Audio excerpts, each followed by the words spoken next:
Hello hi नमस्कार welcome दोस्तों, मैं अभिषेक कुमार सिंघानिया आज एक बार फिर से एक न्यू मोटिवेशनल स्टोरी के साथ आप सभी लोगों का स्वागत करता हूं। मैं कभी निराश नहीं होता क्योंकि मेरा हर असफल प्रयास मुझे आगे बढ़ने की प्रेरणा देता है। दोस्तों, आज मैं एक बहुत ही शानदार स्टोरी लेके आया हूं। एक आदमी एक सेठ की दुकान पर नौकरी करता था। वह वहाँ पर पूरी मेहनत और लगन ईमानदारी से नौकरी करता था। उसका सेठ भी उससे बहुत प्रसन्न रहता था, उससे बहुत ही खुश रहता था। ठीक है, सब कुछ बहुत अच्छा चल रहा था। और एक दिन उस आदमी ने अपने मालिक को बिना बताए छुट्टी कर ली या गैर हाजिर हो गया।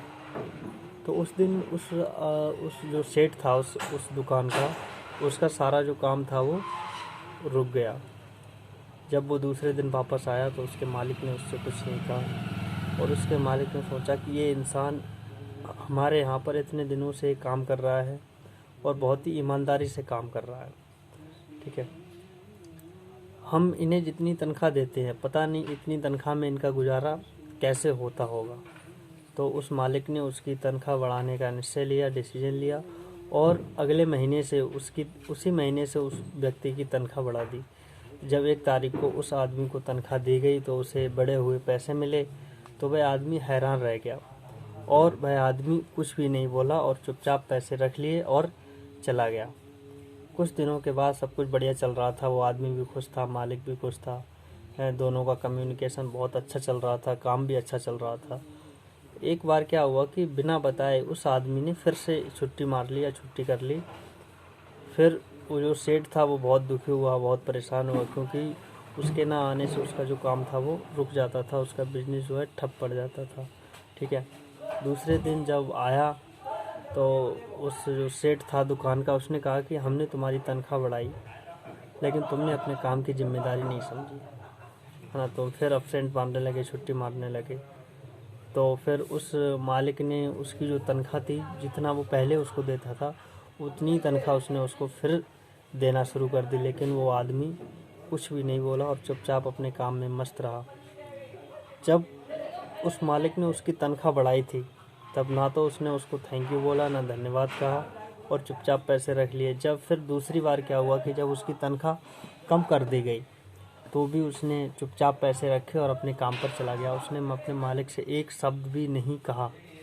उसका जो मालिक था उससे रहा नहीं गया और उसने उससे पूछ ही लिया कि सर एक बात बताइए, जब हमने तुम्हारी गैर हाजिरी में तुम्हारी तनख्वाह हमने बढ़ाई थी तब तुम चुप रहे थे, तुमने कुछ भी नहीं कहा था, और आज तुम्हारी गैर हाजिरी में जब हमने तुम्हारी तनख्वाह को कम कर दिया है तब भी आपने कुछ नहीं कहा, क्या कारण है, हम जानना चाहते हैं।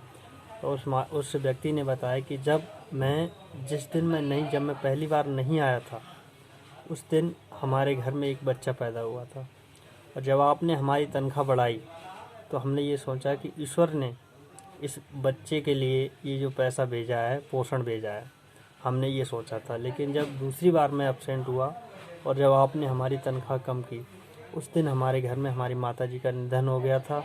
तो हमने सोचा कि हमारी माताजी हैं जो हैं वो अपना हिस्सा अपने साथ ले गई। तो इसलिए मैं ज़्यादा खुश नहीं हुआ, मैं ज़्यादा दुखी नहीं हुआ।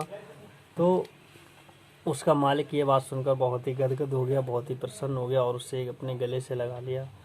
हमारे जीवन में सकारात्मक और नकारात्मक दोनों घटनाएं होती रहती हैं कि नहीं। तो हमें सकारात्मक होने पर ज़्यादा खुश नहीं होना चाहिए और नकारात्मक घटना होने पर हमें ज़्यादा दुखी नहीं होना चाहिए। हमें अपने काम में पूरी तरह से लगा रहना चाहिए। सदैव प्रसन्न रहिए,